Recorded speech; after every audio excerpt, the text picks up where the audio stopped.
Merhaba arkadaşlar, örgü kanalıma hoş geldiniz. Hem kız hem erkek çocuklar için yapabileceğiniz kolay tığ işi yelek yaptım. Bugün bu yelek anlatımını sizlerle paylaşmak istiyorum. Ben bugün bu yelek örgüsünü bu renk iplikleri kullandım arkadaşlar.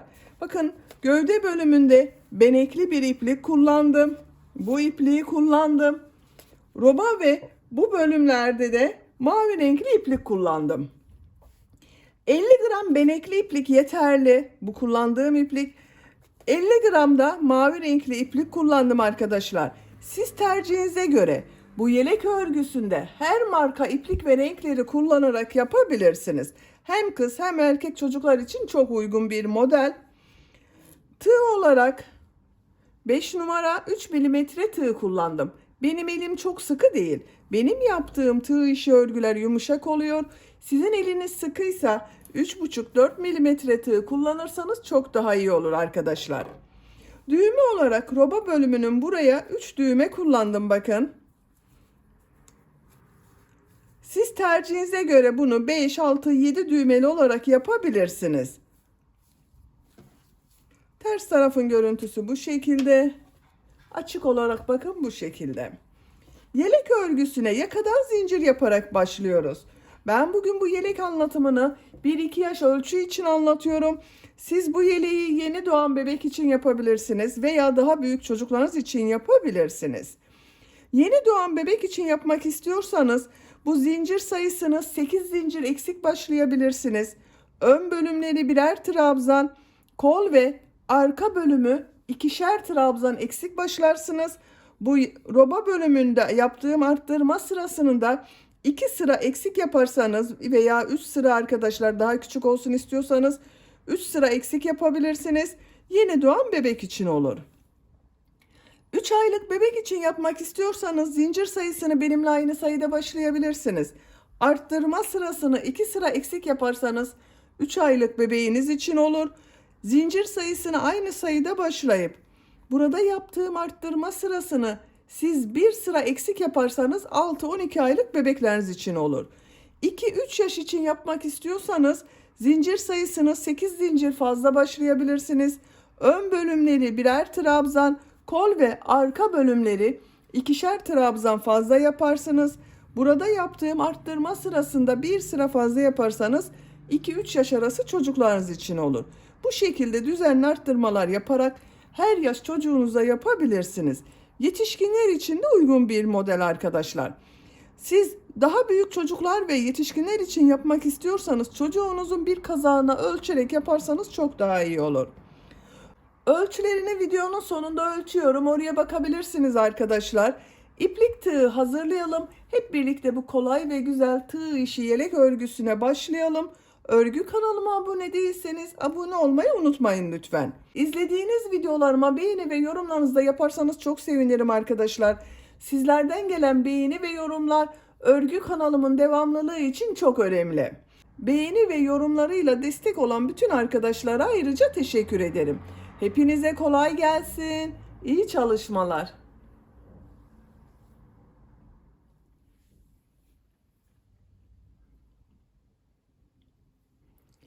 Örgüye yakadan zincir yaparak başlıyoruz. İlk ilmeği ben bu şekilde yapıyorum. Zincirleri yapmaya başlıyorum. Çok sıkı zincirler yapmıyorum. 75 zincir yapalım. 75 zincir yaptım. Bakın çok sıkı zincirler yapmadım. 75 zincirin kaç santimetre olduğunu ölçüyorum.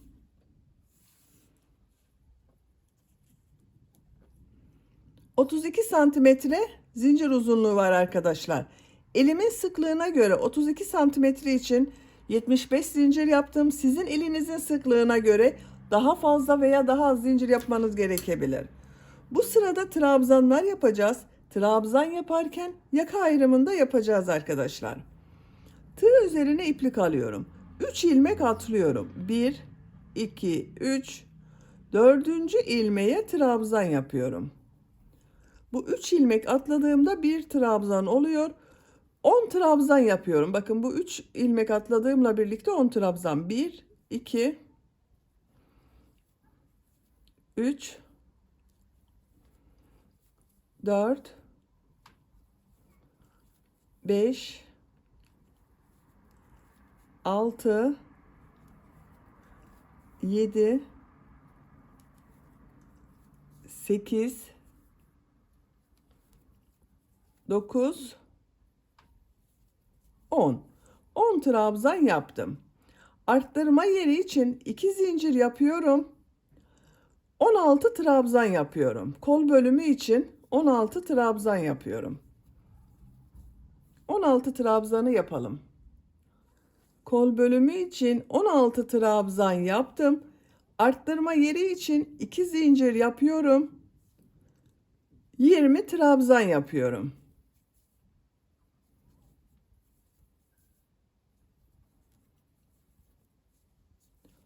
Buraya siz kaç trabzan yaptıysanız arkadaşlar, buraya da 2 katını yapacağız. Ben 10 trabzan yaptım. Buraya 20 trabzan yapıyorum. Siz 11 trabzan yaptıysanız burayı 22 trabzan yapabilirsiniz. 9 trabzan yaptıysanız burayı 18 trabzan yapabilirsiniz. 20 trabzanı tamamlayalım. 20 trabzan yaptım. Arttırma yeri için 2 zincir yapıyorum. Kol bölümü için 16 trabzan yapıyorum. Bakın bu kol bölümünde 16 trabzan yaptım. Bu kol içinde 16 trabzan yapıyorum.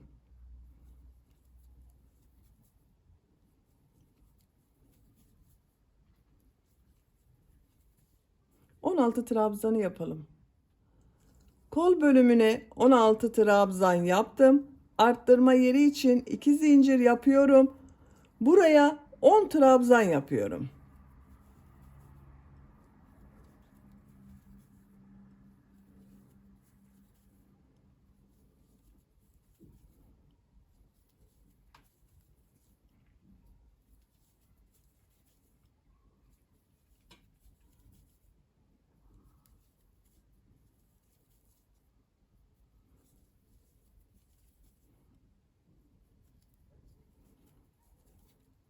On trabzan yaptım. Bu sırada bakın yaka ayrımlarını yaptım. 10 trabzan yaptım. Sıra sonunda da 10 trabzan yaptım. Kol bölümüne 16 trabzan yaptım. Buraya da 20 trabzan yaptım. İkinci sıradayım. Bir zincir yapıyorum. Örgüyü çeviriyorum. 10 ilmek üzerine 10 trabzan yapıyorum bakın. Buraya kadar devam edelim. 10 trabzan yaptım. Arttırma yerine bu 2 zincir üzerine 1 trabzan, 2 zincir, 1 trabzan yapıyorum.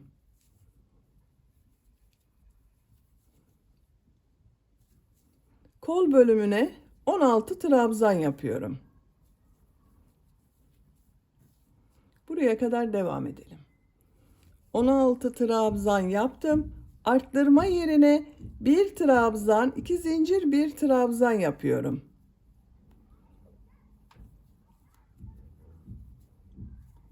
...20 trabzan yapıyorum.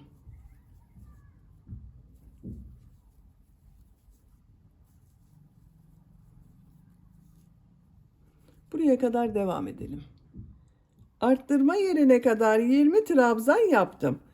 Arttırma yerine 1 trabzan, 2 zincir, 1 trabzan yapıyorum.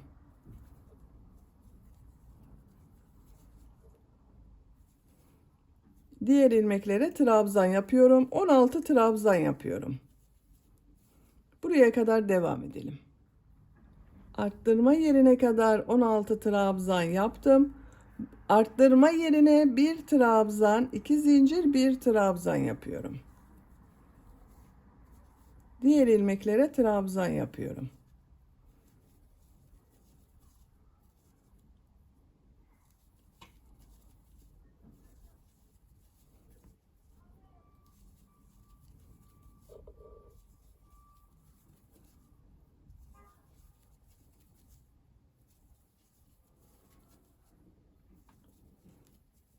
Bakın son trabzanı ilk sırada 3 ilmek atlayarak yaptığım bir trabzan var. 3. zincir üzerine trabzan yapıyorum. Bakın burada bir arttırma yaptım. 2, 4, 6, 8, 10, 11 trabzan oldu arkadaşlar. Kol bölümünde bakın bir burada arttırma yaptım. 18 trabzan oldu. Burada da bir burada arttırma yaptım. 22 trabzan oldu. Görüntüsü bu şekilde. Bir zincir yapıyorum. Örgüyü çeviriyorum. İlk ilmeğe trabzan yapıyorum. 11 trabzan yapıyoruz. Buraya kadar devam edelim. Arttırma zincirine kadar trabzan yaptım. Bu iki zincir üzerine bir trabzan, iki zincir, bir trabzan yapıyorum. Arttırmalar arkadaşlar bir trabzan, iki zincir, bir trabzan şeklinde yapıyoruz. Diğer ilmeklere trabzan yapıyorum. Bakın. Bu arttırma yerlerinde de bir trabzan, iki zincir, bir trabzan yapalım. Diğer ilmeklere birer trabzan yapalım. Sıra sonuna kadar devam edelim. Sıra sonuna kadar tamamladım. Arttırma yerlerinde bakın bir trabzan, iki zincir, bir trabzan yaptım. Diğer ilmeklere birer trabzan yaptım. Görüntüsü bu şekilde arkadaşlar. Roba örgüsü bu şekilde devam edecek. Bu 4 yerde arttırmaları bir trabzan, iki zincir, bir trabzan şeklinde yapıyoruz. Diğer ilmeklere birer trabzan yapıyoruz. Yapacak olduğunuz çocuğun büyüklüğüne göre bu 4 yerden düzenli arttırmalar yaparak roba örgüsüne devam edelim. Roba bölümünü bu 4 yerden düzenli arttırmalar yaparak 10 sıra yaptım. 1, 2, 3, 4, 5, 6, 7, 8, 9, 10. Santimetre olarak ölçüyorum. Yüksekliğini ölçüyorum. 10 santimetre roba yüksekliği var arkadaşlar. Bakın görüntüsü bu şekilde oldu. Arttırmayı ben burada bitiriyorum arkadaşlar. Siz biraz büyük yapmak istiyorsanız 1-2 sıra arttırma yaparak devam edebilirsiniz. Bu sırada kol ve gövde bölümünü birbirinden ayırıyorum. Bir zincir yapıyorum, örgüyü çeviriyorum. İlk ilmeğe trabzan yapıyorum. Diğer ilmeklere trabzan yaparak devam ediyorum. Bu arttırma zincirine kadar devam edelim. Arttırma yapacağım yere kadar trabzan yaptım. Arttırma zinciri üzerine ön bölüm için 2 trabzan yapıyorum. Kol altı için 3 zincir yapıyorum. Tığ üzerine iplik alıyorum. Kolda bulunan bütün ilmekleri atlıyorum. Arka bölüm için arttırma yerine 2 trabzan yapıyorum. Bakın üst zincir ile ön ve arka bölümü birleştirdim. Diğer ilmeklere trabzan yaparak devam ediyorum. Buraya kadar devam edelim. Buraya kadar trabzan yaptım. Arttırma yerine 2 trabzan yapıyorum. Kol altı için 3 zincir yapıyorum. Tığ üzerine iplik alıyorum. Kolda bulunan bütün ilmekleri atlıyorum. Bu arttırma yerine ön bölüm için 2 trabzan yapıyorum.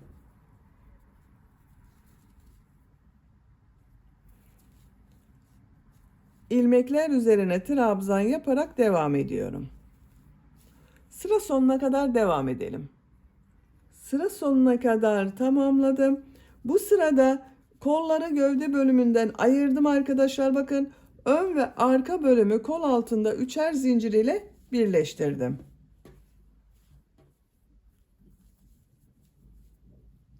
Görüntüsü bu şekilde oldu.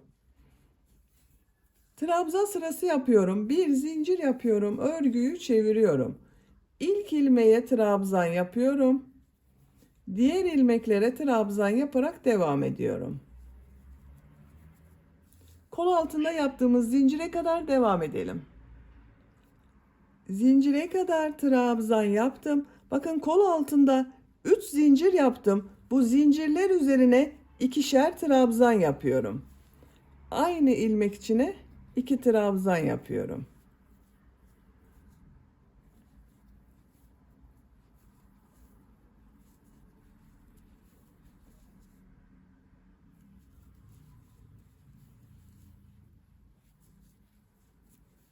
Bakın üst zincir üzerine ikişer trabzan yaptım. Diğer ilmeklere trabzan yaparak devam ediyorum.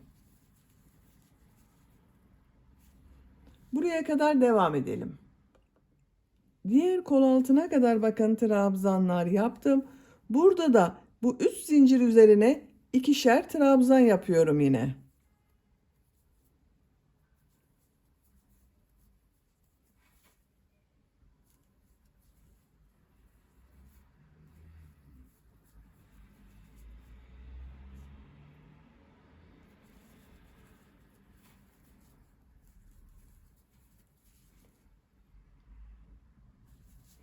Diğer ilmeklere trabzan yaparak devam ediyorum.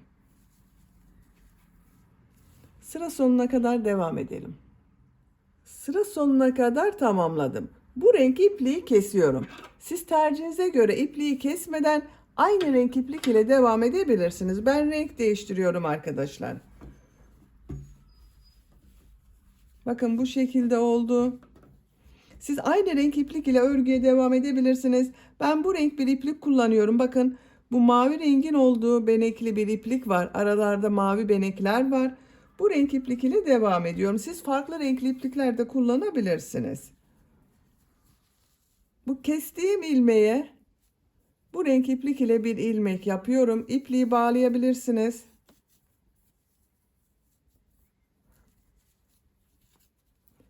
İlk ilmeğe trabzan yapıyorum. Trabzan sırası yapıyorum. Her ilmek üzerine bir trabzan yapıyorum.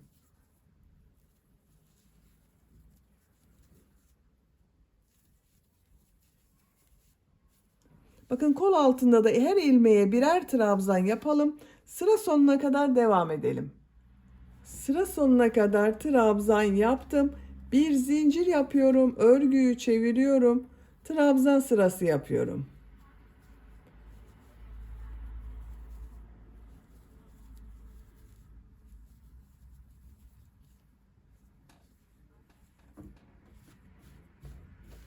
Bakın bu şekilde oluyor arkadaşlar. Gövde örgüsü trabzan sırası olarak devam edecek. Bu renk sıralamasını tercihinize göre istediğiniz gibi yapabilirsiniz arkadaşlar. Rengarenk yapabilirsiniz. Bakın 2 sıra bu renk, 2 sıra robayı yaptığınız renk iplik ile veya tek renk iplik ile istediğiniz gibi yapabilirsiniz. Gövde örgüsünü trabzan sırasını tekrarlayarak devam edelim.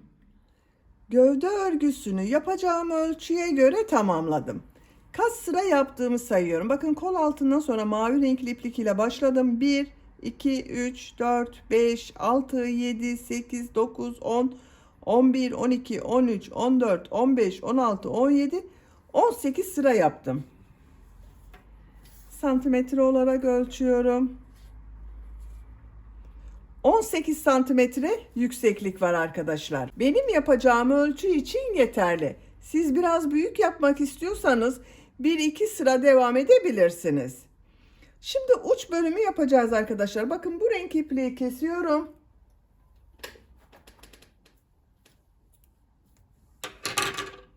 Mavi renkli iplik ile devam ediyorum. Bakın buradan bu ön pattan mavi renkli ipliği bağlıyorum.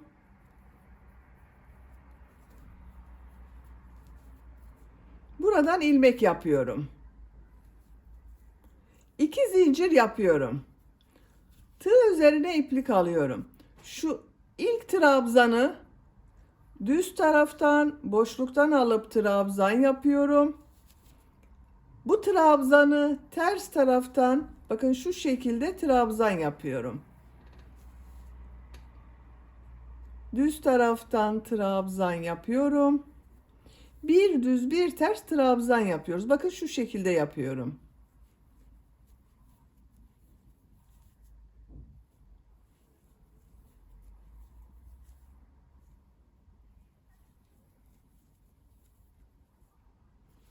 Sıra sonuna kadar devam edelim.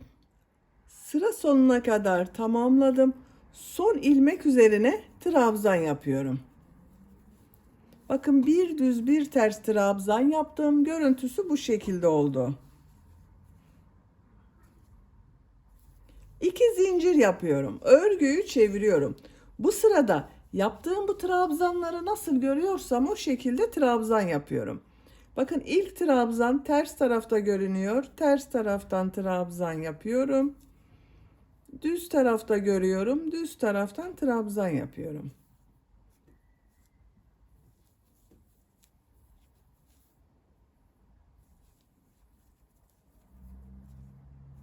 Sıra sonuna kadar devam edelim. Sıra sonuna kadar tamamladım.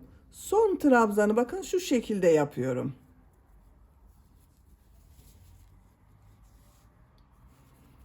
İki zincir yapıyorum. Örgüyü çeviriyorum. Bu sırada yine nasıl görüyorsam o şekilde trabzan yapıyorum. Düz taraftan trabzan yapıyorum. Ters taraftan trabzan yapıyorum.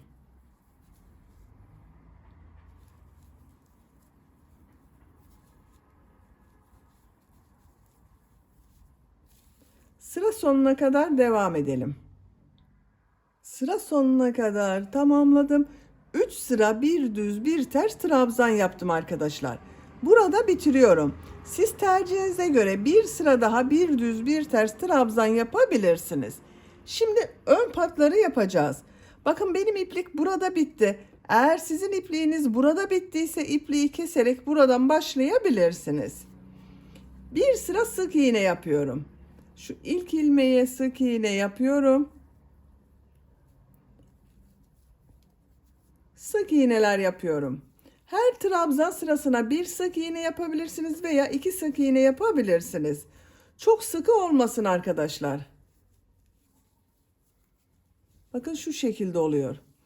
Yaka başlangıcına kadar devam edelim. Yaka başlangıcına kadar sık iğne yaptım. Her trabzan sırasına iki sık iğne yaptım arkadaşlar. Bakın görüntüsü bu şekilde oldu. Şimdi tekrar sık iğne sırası yapacağız. Bu sık iğne sırasını yaparken yaka bölümünün buraya ben 3 düğme iliği yapmak istiyorum. O düğme iliklerinin yerlerini işaret yapalım. İlk düğme iliğini bu yaka başlangıcına,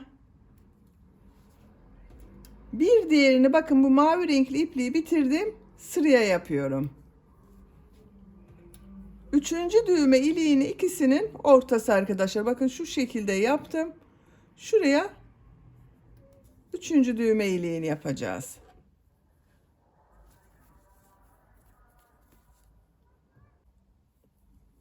Bir zincir yapıyorum. Örgüyü çeviriyorum. İlk ilmeğe sık iğne yapıyorum. Düğme iliği için 3 zincir yapıyorum. 2 ilmek atlıyorum. Sık iğne yapıyorum. Bu düğme iliğine kadar sık iğne yapacağız arkadaşlar. Kaç sık iğne yaptığımı sayıyorum. Bakın 1 2 3 4 5 6 7 8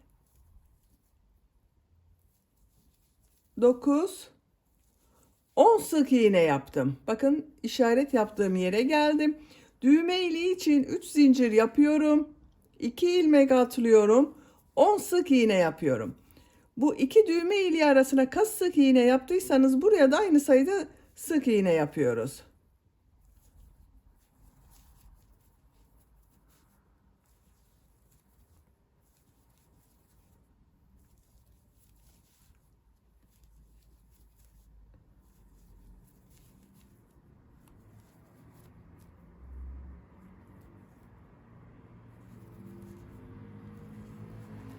On sık iğne yaptım bakın buraya. Düğme iliği için 3 zincir yapıyorum. 2 ilmek atlıyorum. Sık iğne yapıyorum. Diğer ilmeklere sık iğne yaparak devam ediyorum. 3 düğme iliğinin yerlerini belirledik. Bakın bu şekilde oldu. Sıra sonuna kadar sık iğne yapalım. Sıra sonuna kadar sık iğne yaptım. Bir zincir yapıyorum. Örgüyü çeviriyorum. Bu sırada yarım trabzanlar yapıyorum. Tığ üzerine iplik alıyorum. İlk ilmeğe yarım trabzan yapıyorum. Diğer ilmeklere yarım trabzan yapıyorum. Yarım trabzanı bilmeyen arkadaşlar için gösteriyorum. Bakın tığ üzerine iplik alıyorum. İlmeğe tığ takıyorum. İplik aldım. Tığ üzerinde 3 ilmek var. Üçünün içinden bir defa da çekiyorum. Yarım trabzan oluşuyor.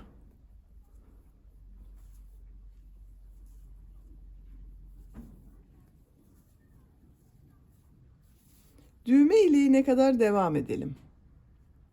Düğme iliğine kadar yarım trabzan yaptım. Düğme iliği için bakın buraya 2 ilmek atladım. Üst zincir yaptım.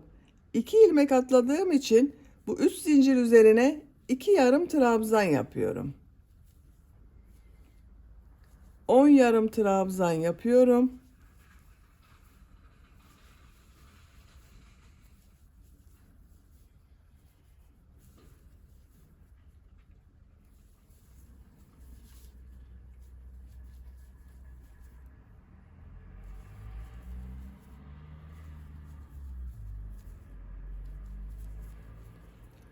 Düğme iliği için yaptığım 3 zincir üzerine 2 yarım trabzan yapıyorum.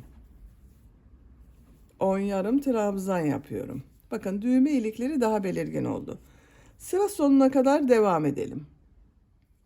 Sıra sonuna kadar tamamladım. Bakın bu düğme iliğinin üzerine de 2 yarım trabzan yaptım. Bakın düğme ilikleri bu şekilde oldu.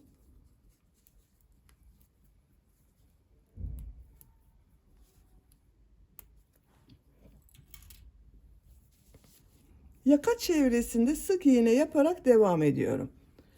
Bu ilmeğe sık iğne yaptım. Bakın şu şekilde sık iğneler yapıyorum.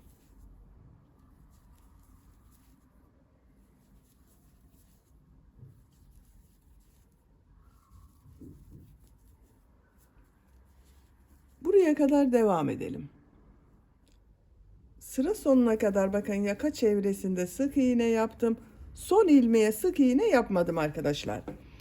Bu ön pattada burada yaptığımız gibi 2 sıra sık iğne, 1 sıra yarım trabzan yapacağız.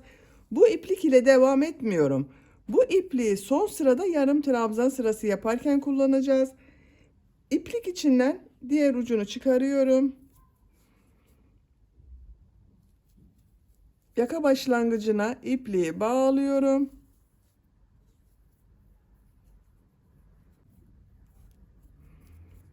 Buradan ilmek yapıyorum. Sık iğne sırası yapıyorum.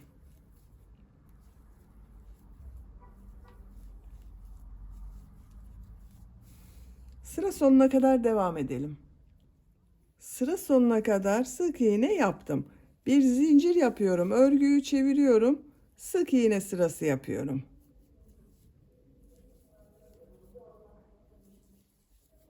Yaka başlangıcına kadar devam edelim. Sıra sonuna kadar sık iğne yaptım. Bu ipliği kesiyorum.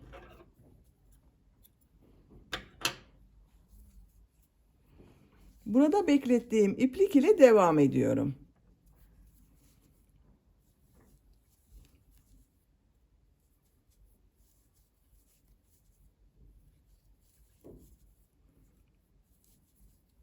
Bakın son ilmeği de sık iğne yaptım. Şimdi yarım trabzan sırası yapıyorum.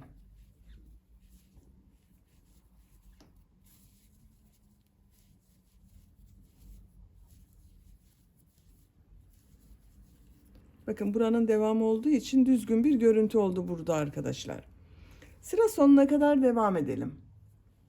Sıra sonuna kadar yarım trabzan yaptım. İpliği kesiyorum. Bakın bu ön pattada 2 sıra sık iğne, 1 sıra yarım trabzan yaptım. Düğmelerini de diktim arkadaşlar, bakın buraya. Bu ön patta yaptığım 3 düğme iliğinin karşısına bakın 3 tane düğme diktim. Gövde bölümünü bitirdik. Şimdi kol örgüsünü yapalım. Kol altından başlıyorum. Bakın kol altında 3 zincir yaptım. Ortadaki zincire ipliği bağlıyorum. Buradan ilmek yapıyorum. Tığ üzerine iplik alıyorum. Bu arttırma yerine kol bölümü için 2 trabzan yapıyorum. Siz biraz geniş yapmak istiyorsanız bunu 3 trabzan yapabilirsiniz. Diğer ilmeklere trabzan yaparak devam ediyorum. Sıra sonuna kadar devam edelim. Sıra sonuna kadar trabzan yaptım. Arttırma yerine 2 trabzan yapıyorum. Bakın sıra başında da aynı yaptım. Dediğim gibi siz biraz geniş yapmak istiyorsanız bunu 3 trabzan yapabilirsiniz. İlk ilmek ile bakın başladığım ilmek ile ilmek kaydırma yaparak birleştiriyorum. Bakın kol altı görüntüsü bu şekilde oldu. 2 zincir yapıyorum. Örgüyü çeviriyorum. Örgüyü çevirerek örüyorum. İlmekler üzerine trabzan yapıyorum.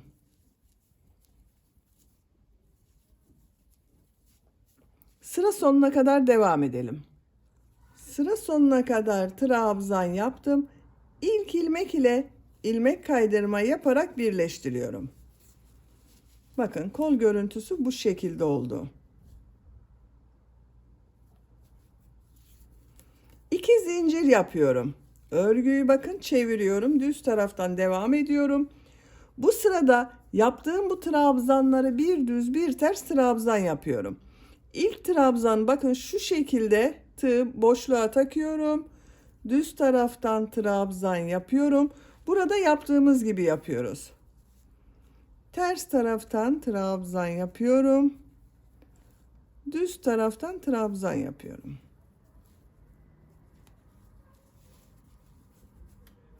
Sıra sonuna kadar devam edelim. Sıra sonuna kadar tamamladım. Son trabzan düz taraftan trabzan yaptım.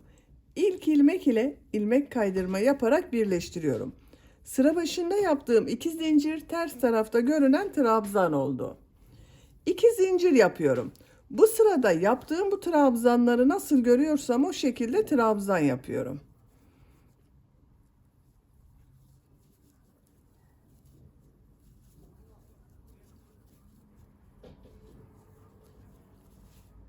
Sıra sonuna kadar devam edelim.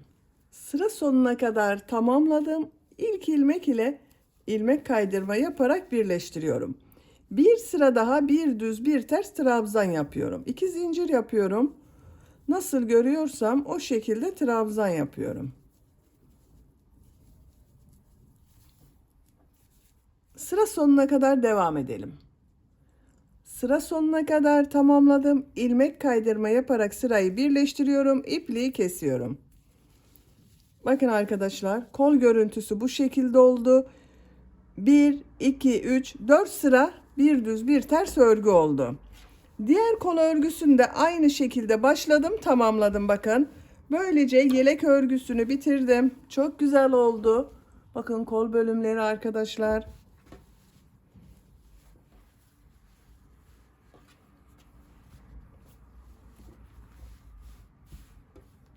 Düğmelerini takıyorum.